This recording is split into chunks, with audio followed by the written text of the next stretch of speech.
Les joueurs arrivent tout doucement sur cette pelouse qui est encore en très bon état. Ce n'est pas toujours le cas ici au LISP. On sait que quelle version de l'Olympique verra-t-on? Vous découvrez ici la composition du LIRS. Il y a quelques changements.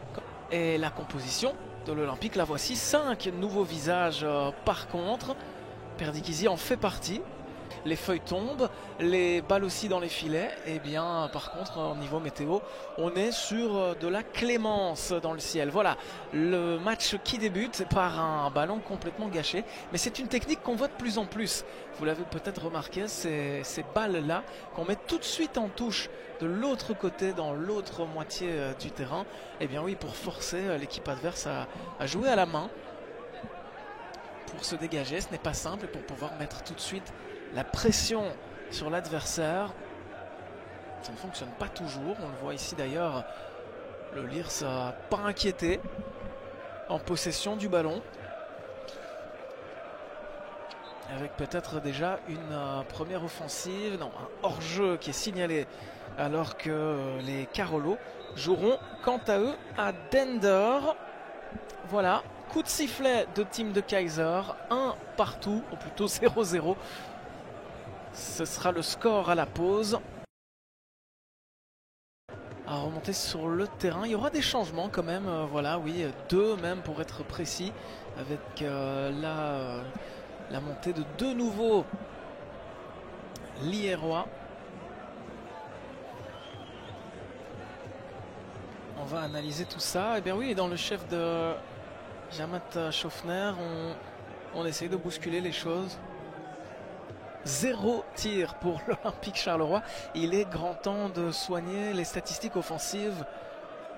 Parce que prendre des points, ça va forcément passer par marquer des buts. C'est la base du football après tout. Voici maintenant une nouvelle offensive pour le LIRS. Tentative de percer et nouveau corner. On dirait presque un sketch à vrai dire. Je n'ai pas la statistique du nombre de corners. Parce que j'ai perdu le compte au fil du match tellement il y en a. Alors ici par contre il y a une tentative, un tir cadré, repoussé, attention parce que là ce serait une bourde terrible et ça va finir au fond, non ça ne rentre pas, bonne défense mais quelle erreur de nouveau de Vitasek, corner joué court, et ben oui pourquoi pas, c'est peut-être de ce genre de phase là plutôt que de longs ballons que viendra le danger, c'est une balle qui aurait dû être captée facilement et finalement l'Olympique Charleroi qui n'est pas aidé par ses gardiens, honnêtement. Ils ont du mal en ce début de championnat. Ça s'accélère pas mal, j'en perds mon français. Mais Antonio Théa était là pour faire le ménage.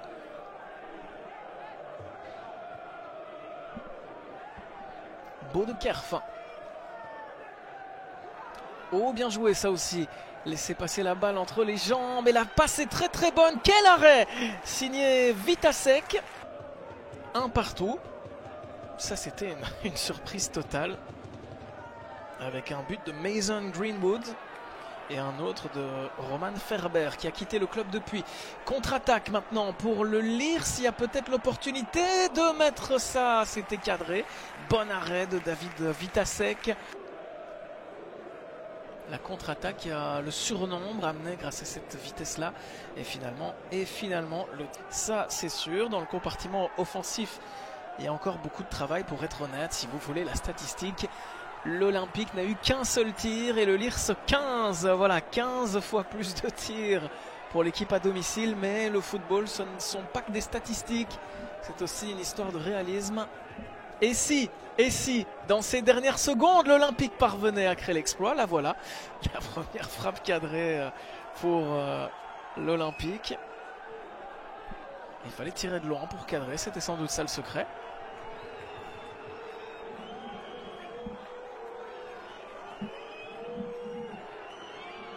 Et le public local qui commence à pousser des huées, comme vous pouvez l'entendre. On n'est pas content évidemment de perdre des points dans un match pareil.